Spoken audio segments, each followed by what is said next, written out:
ल साथीहरु म चाहिँ यो नट तपाईको अनस्क्रु गर्नु गइरहेको छु निकाल्न यसलाई चाहिँ यो रेन्च यसैमा आउँछ अथवा कुनैमा आउँदैन यो पहिला नटलाई खोल्ने यसरी तपाईको यति निक्लिसकेपछि यसलाई यहाँ राखेर यसरी तान्नु पर्ने हुन्छ अनि यसरी निक्लिन्छ पहिला यो चारैवटालाई निकाल्नु त्यसपछि यसमा क्याप लगाउने काम गर्नु नट खोल्दाखेरि चाहिँ जहिले नि घडीको उल्टो घुमाउनु पर्ने हुन्छ घडी घुमेको जसरी घुमायो भने टाइट हुने र घडी घुमाएको उल्टो घुमायो भने खोल्लिने लुज पनि हुन्छ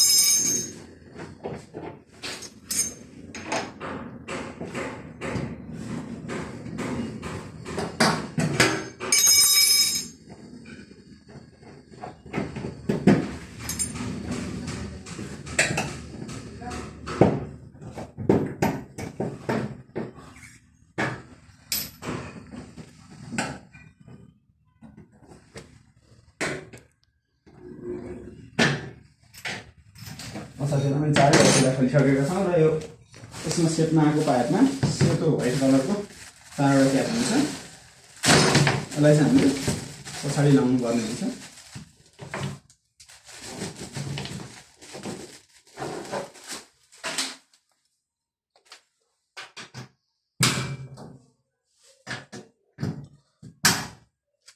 यो चारवटा नट चाहिँ हामीले कुनै पनि हालतमा निकाल्नु पर्ने हुन्छ यो ननिकालिकन चलाउँदाखेरि मेसिन बिग्रिने हुन्छ मोटर ड्रम राम्रोसँग घुम्न पाउने हुँदैन यसले गर्दाखेरि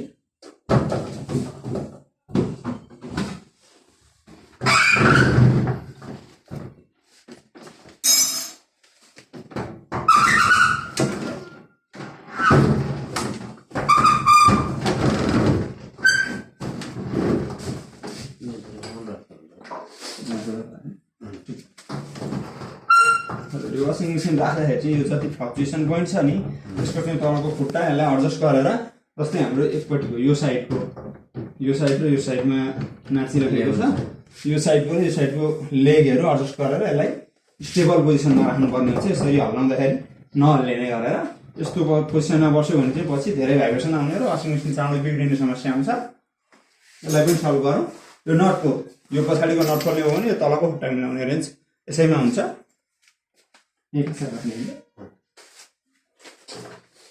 यसलाई प्रेसको पोजिसनमा राखौँ पहिला हाम्रो कुन ठाउँमा बस्छ त्यो ठाउँमा पहिला राखेर मात्र लेग मिलाउनु पर्ने हुन्छ यसको एकदम गर्दाखेरि चाहिँ बिस्तारै गर्नुपर्ने हुन्छ मलाई एक्सपिरियन्स छ म एक्लैले गर्न सक्छु नत्र मैले गर्नु पर्यो भने एकजनाको सहयोग गरेर गर्नु बेस्ट हुन्छ र यो वासिङ मेसिन राख्दाखेरि 2 इन्ची दुवैतिर ग्याप छोडिदिँदाखेरि एकदम बेस्ट हुन्छ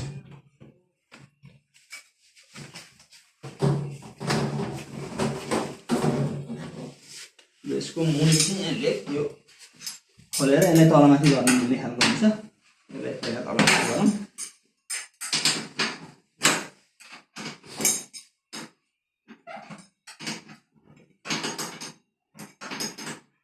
किन अगाडिपट्टि ल्याएको त्यो पछाडिबाट ठिक होइन ल देख्नुहुन्छ सक्नुहुन्छ साथीहरु एकदम स्टेबल पोजिसनमा आइसकेको छ र धेरै फ्लक्चुएसन छ भने एकतिरको मात्र धेरै खोल्न मिल्दैन दुईतिरको बराबर खोल्नुपर्ने हुन्छ एकतिरको मात्र बढी खोल्दाखेरि चाहिँ यसको खुट्टा निक्लेर आउने चल्दै निक्लेर आउने सम्भावना हुन सक्छ त्यसैले दुवैतिर पहिला लुज गर्ने फेरि त्यो नटलाई माथि लगाएर टाइट गरिदिनु पर्ने हुन्छ यदि मुनि भएर देखाउन नमिल्ने अवस्था छ तै पनि थोरै देखाउने कोसिस गरौँला यो चाहिँ तपाईको नट जस्तो हुन्छ यसलाई चाहिँ लास्टमा माथि लगाएर टाइट गरिदिनु पर्ने हुन्छ तल ग्याप कम भएर तपाईले देख्न नसक्नु भएकोमा माफ गर्नु होला माफ गर्नु होला ल यहाँ देख्न सक्नुहुन्छ एकदमै यस्तो हल्लाउँदा नि एकदम स्टेबल पोजिसनमा छ।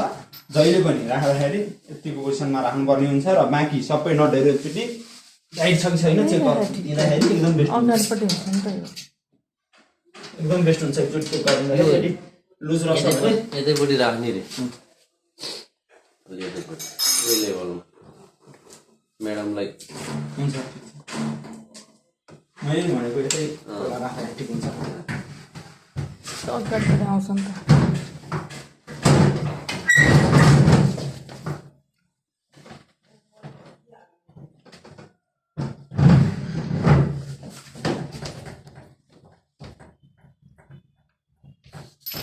अब यता राख्दाखेरि चाहिँ अलिकति लेभल मिलेन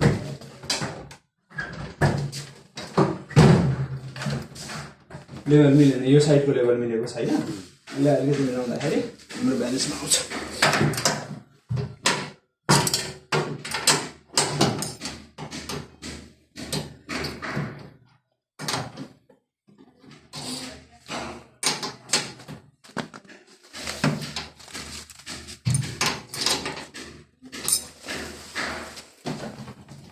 देख्न सक्नुहुन्छ साथीहरू एकदम स्टेबल पोजिसनमा छ। यसको लकलाई हामी नटलाई लक गरिदिउँ।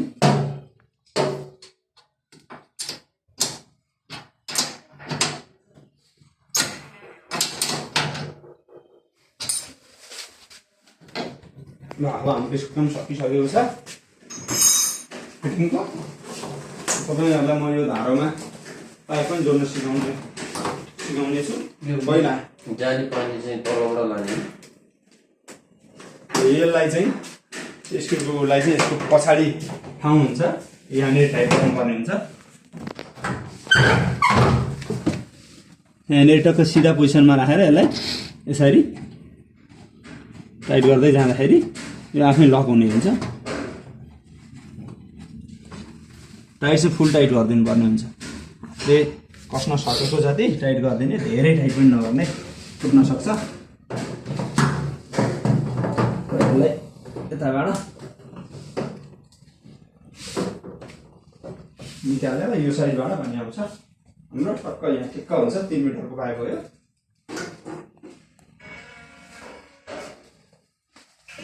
यसलाई आफ्नो पोजिसनमै राख्दिउँ।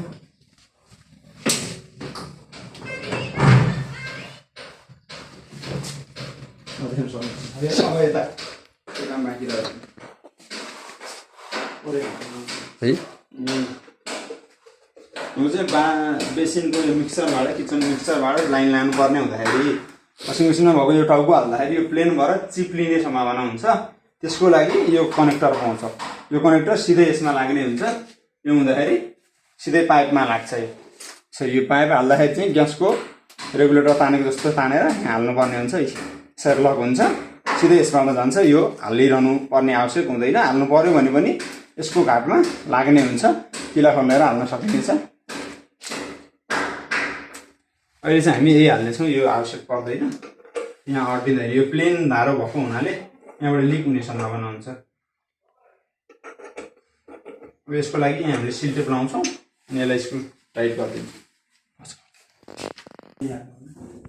साथीहरू हामीले चाहिँ जहिले पनि सिलटेप लाउँदाखेरि धारोको लाउने पोइन्टको हामी फेस बनाएर यसलाई जहिले पनि यसरी लाउनु पर्ने हुन्छ। यहाँबाट मुनिपट्टि गएर यसरी आएर लाउँदाखेरि तपाईँको यो नट यसरी टाइट हुँदै जान्छ। यता टाइट हुँदै जाँदाखेरि यसलाई लक हुँदै जाने हुनुपर्छ। हामीले उल्टो लायौँ भने यता टाइट हुँदै जाँदाखेरि यो उल्टो खोल्लिने हुन्छ। यो चाहिँ यतापट्टि यसरी क्लकवाइज घडी घुमेकै दिशामा सिलटेप लाउनु पर्ने हुन्छ। घडी घुमेको उल्टो दिशामा लायौँ भने हामीले यो खोल्दै जाँदाखेरि, यो टाइट गर्दै जाँदाखेरि यो खोल्लिँदै जाने हुन्छ र पछि पानी लिक हुनसक्छ।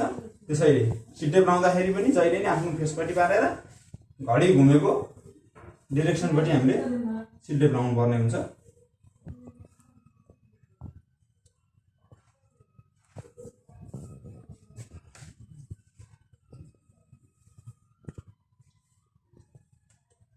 सिलटेप धेरै पनि लाउनु हुँदैन, थोरै पनि लाउनु हुँदैन। धेरै लाउँदाखेरि पनि त्यो सिलटेप बिग्रिएर तपाईँको पानी लिक हुने सम्भावना हुन्छ र थोरै लाउँदाखेरि पनि नपुगेर लिक हुने सम्भावना हुन्छ।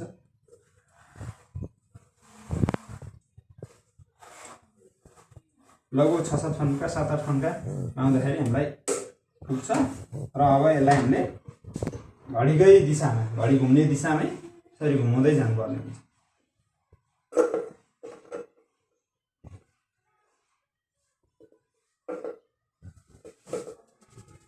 धेरै सिल्टेप लागेको खण्डमा चाहिँ यसले गुना राम्ररी नघटाउन सक्छ। बिस्तारै गर्दै जानुपर्ने हुन्छ, आत्तिनु चाहिँ भएन।